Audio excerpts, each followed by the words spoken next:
जी दोस्तों नमस्कार। मैं अतुल कुमार बेदी आप सभी का हार्दिक स्वागत करता हूं। दोस्तों आज का हमारा टॉपिक है बोलने की कला। जी हाँ दोस्तों कि हमें बोलने की कला अच्छे तरीके से हमें आनी चाहिए। हमें पता होना चाहिए हमें कब किससे और कहाँ कैसे बात करनी है। हमें ये पता होना चाहिए हम जिसके साथ बात कर रहे हैं वो इंसान कैसा है। दो जने अगर फालतू की बातें कर रहे हैं, अगर इसमें कोई उसका अर्थ नहीं है, कोई मतलब नहीं है, और हम बीच में घुस जाएं तो हम भी वैसे ही हो जाएंगे, उनके जैसे ही बोल मतलब फालतू की बातें करने लग जाएंगे। हमें कभी भी कोई भी ऐसा ऑर्डिनरी बात नहीं करनी चाहिए, और कभी भी हमें किसी के सामने खुशी में आकर किसी के साथ अपना वचन देनी बिल्कुल नहीं देना चाहिए। कई बार हम ज़्यादा बोलने की वजह से हम ऐसा कुछ कह देते हैं जिसमें हम खुद ही अपनी बातों में फंस जाते हैं। फिर बाद में सोचते हैं अब हम क्या करें, हमने तो उसको ये बात कह दी, हम तो फंस गए, हमें ये सब बोलना नहीं चाहिए था, लेकिन हमने ये बोल दिया, अब क्या होगा हमारा। तो हमें ऐसा नहीं बोलना चाहिए। हमें इन सब बातों पे गौर करना चाहिए। हमें जहाँ चुप रहने जहाँ हमें चुप रहना है, जहाँ सेंस होनी चाहिए हमारी कि यहाँ हमें नहीं बोलना, वहाँ शांत रहना ही अच्छा है। किसी के बीच में दो जने आपस में बात कर रहे हैं, हम उसके बीच में अगर घुस के अगर बोल पड़ें तो हमें सोच समझ के बोलना चाहिए, या उन दोनों के बीच में बोलना ही नहीं चाहिए, चुप रहना चाहिए इन दोनों के बीच में आगे। दो जने आपस में बात कर रहे हैं या कोई बहस कर रहे हैं, हमें उस समय तो चुप रहना चाहिए। अगर वो हमसे कुछ पूछ रहा है तो उसका आप जवाब दो, जो आपका जवाब देना बनता है, और ऐसा जवाब दो कि ये भी ना लगे आपको कि आपकी बेइज्जती हुई है, आपकी इज्जत दो गुना बढ़े। ऐसा जवाब दो, वो कहे कि हाँ, और काम करके भी दिखाओ। अगर बोला है तो करके भी दिखाना चाहिए। हाँ, अगर आप करके नहीं दिखा सकते तो बोलने की ज़रूरत नहीं है आपको कुछ भी। किसी के सामने कुछ भी बोल दो कि सब बोलने की ज़रूरत नहीं है आपको। तो ऐसे में हमें बोलने की कला का पता होना चाहिए, हमें कब किसके साथ कहाँ और कैसे बात करनी है, हमें ये सब ज्ञान होना चाहिए इस चीज़ के बारे में। दूसरा नंबर पॉइंट हमारा ये आता है कि हमें ये पता होना चाहिए, हमें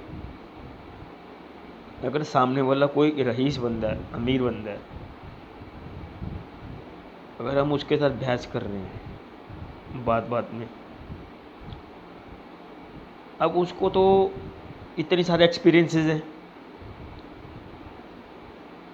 हर चीज़ का उसको एक्सपीरियंस है, हमसे ज़्यादा अमीर है तो उसको हर चीज़ का एक्सपीरियंस तो होगा ना। तो हमें कभी भी उसके साथ बहस तो करनी ही नहीं चाहिए,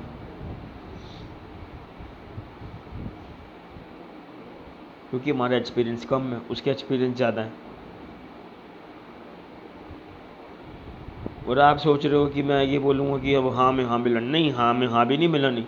जहाँ आपको लगे कि बात सही नहीं है, ऐसा नहीं है, तो आप वहाँ ना भी कर सकते हो। हर बात में हाँ मिलाना अच्छा नहीं होता, ये भी समझो आप पॉइंट को। इस बात को भी समझना ज़रूरी है, हर बात में हाँ किसी के मिलाना, किसी के साथ हाँ में हाँ करना भी सही बात नहीं है।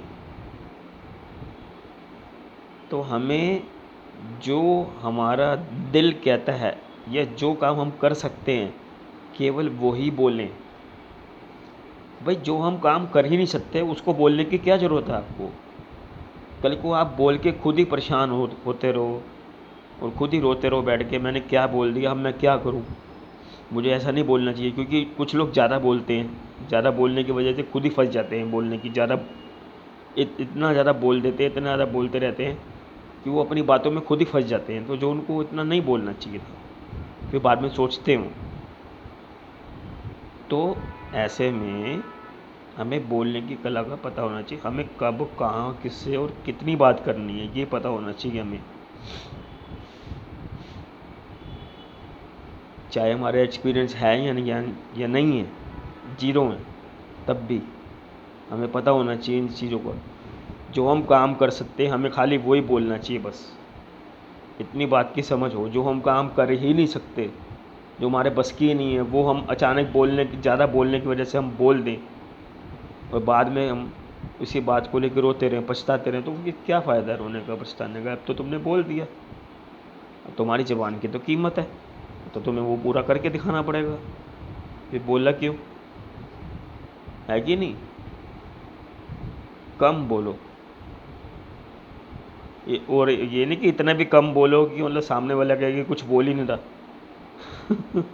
इतना भी कम नहीं बोलो और इतना भी ज़्यादा नहीं बोलो। ये नहीं कि जहाँ चुप रहना नहीं है, जहाँ आवाज़ उठानी ज़रूरी है वहाँ भी आप चुप रह रहे हो। जहाँ आवाज़ उठानी ज़रूरी है वहाँ तो आवाज़ उठाओगे, वहाँ तो बोलोगे ना। लेकिन किसी के साथ इतना भी ज़्यादा मत बोलो कि वो सामने वाला बंदा आपको देख के फ्रस्ट्रेट हो जाए और कहे यार ये तो बहुत बोलता है यार, बोरिंग ये बंदा, हमको ज़रूर बात करते करते यहाँ से बोर कर देगा, यहाँ से निकलो। बोलने की कला ऐसी होनी चाहिए कि आपको लोग सुनने को बेताब हों, आपको लोग ज़्यादा से ज़्यादा सुने। हाँ, ये बंदा सही बात बताता है, सही बात समझाता है, आपसे लोग इम्प्रेस हों। और बात का पक्का होना चाहिए, जो आपने बोला है वो आप करके दिखा रहे हो, ऐसा होना चाहिए। जो आप कह रहे हो, जो आप बोल रहे हो, वो आप पूरा करके दिखा रहे हो, ऐसा होना चाहिए।